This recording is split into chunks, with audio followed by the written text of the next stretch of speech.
మీ business ఏదైనా మీ ఊర్లో promotion చేయాలంటే అది సుమన్ టీవీతోనే సాధ్యం. ఇప్పుడే సంప్రదించండి. ఇలాంటి టెయింటెడ్ ఆఫీసర్స్ ఒక్క నిమిషం కూడా ఉండడానికి వీల్లేదు. ఒకటి, ఎవరైతే దీనికి అయ్యారో వాళ్ళందరిపైన కేసులు పెట్టాలి, సిబిఐకి ఇవ్వాలి, వీళ్ళని శిక్షించాలి, సివియర్ గా కూడా శిక్షించాలి. ఇది తెలియకుండా జరిగిన టెక్నికల్ పాయింట్ కాదు, తెలిసి డెలిబరేట్ గా పిల్లల జీవితాలతో ఆడుకున్న దుర్మార్గుల కథ.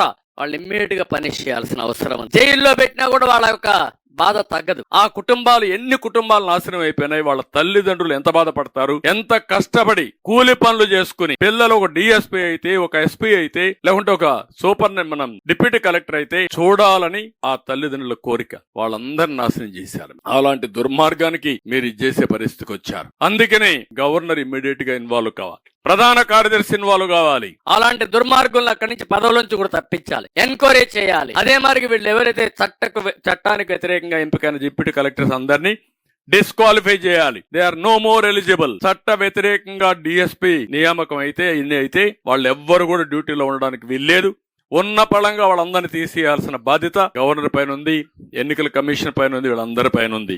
ఈ రోజు మీరు చూస్తే 11:30 గంటలకు జడ్జిమెంట్ వచ్చింది, 3:30 గంటలకు కాపీ అప్లోడ్ చేశారు. మనకందరికి ఎప్పుడున్న జడ్జిమెంట్ వస్తే సాయంత్రం కాపీ వస్తుంది, లేకుంటే నెక్స్ట్ డే కూడా వస్తాయి. 12:30కే మేము సుప్రీంకోర్టుకు పోతా ఉన్నారంటే వీళ్ళు డబ్బులు చడగతారని. అంటే ఏంటి అక్రమార్కులు ఎంత బరిదెగించిపోయారంటే ఇష్టానుసారంగా తయారయ్యే పరిస్థితులు వచ్చారు. రెండోది, ఎక్కడైనా సరే మీరు ఎగ్జామ్స్ చూడండి, మెయిన్ లో ఎన్ని వస్తాయి, ఇంటర్వ్యూలు ఎన్ని వస్తాయి అని పబ్లిసైజ్ చేసేస్తారు, సర్వీస్ కమిషన్ యూనియన్ గాని స్టేట్ గాని. ఇక్కడ మొత్తం చేసే పరిస్థితులు లేదు. దాపరికం ఎందుకు? వీళ్ళు అవకతవకలు చేయడానికి. ఇంకో పక్క మొదటి మాన్యువల్ ఇది అయింది, ఇప్పుడు రెండోసారి చేశారు. అంటే మొత్తం ఫస్ట్ మాన్యువల్ లో అయిన వాళ్ళు మెరిట్ ఉంటారు, వాళ్ళు పోయారు. వీళ్ళ పాపానికి రెండోసారి చేసిన వీడు పోయారు, అందరూ పోయారు. మొత్తం చాలా దారుణంగా జరిగింది, చాలా బాధాకరం. ఎప్పుడు కూడా మీరు చూడండి, తెలుగుదేశం పోలికి కూడా లేదు. నిపుణులు సభ్యులు ఉండేవాడు, నిష్ఠార్థులు అనుభవజ్ఞులు. ఈయన బంధువులు వైసీపీ నేతలు, అవినీతి. పరీక్ష నిర్వహణ ఎవ్రీవేర్ ట్రాన్స్పరెంట్. అక్రమాల పర్వం. ఖాళీలు గుర్తించి ఎప్పటికప్పుడు భర్తీ చేస్తే 3 నెలల తర్వాత, లేకపోతే వీళ్ళ ఇష్ట ప్రకారం ఎన్నికల ముందు చేసే పరిస్థితికి వచ్చారు.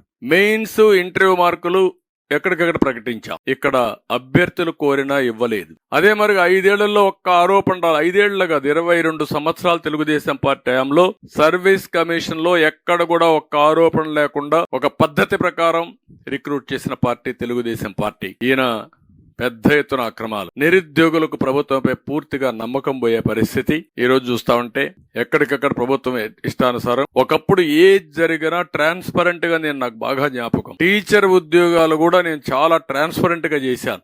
ఎందుకంటే ఎక్కడైనా సరే కొంతమంది కావాలని మార్కులు వేసుకుంటే నష్టపోతారనే ఉద్దేశంతో ఇవన్నీ కూడా చాలా ఉద్యోగాల్ని గ్రూప్ 1 సర్వీస్ గానీ, గ్రూప్ 2 గానీ, ఇంకా మిగిలిన ఉద్యోగాలు కూడా సర్వీస్ కమిషన్ కి అప్పచెప్పాం. సర్వీస్ కమిషన్ అంటే పారదర్శకంగా చేస్తుంది, నీతి నిజాయితీ చేస్తుంది, అవకతవకలు ఉండవు, వాళ్ళకంతా ఎక్స్పర్టైజ్ ఉందనే ఉద్దేశంతో అప్పచెప్తే వీళ్ళు ఇష్ట ప్రకారం చేసే పరిస్థితికి వచ్చారు.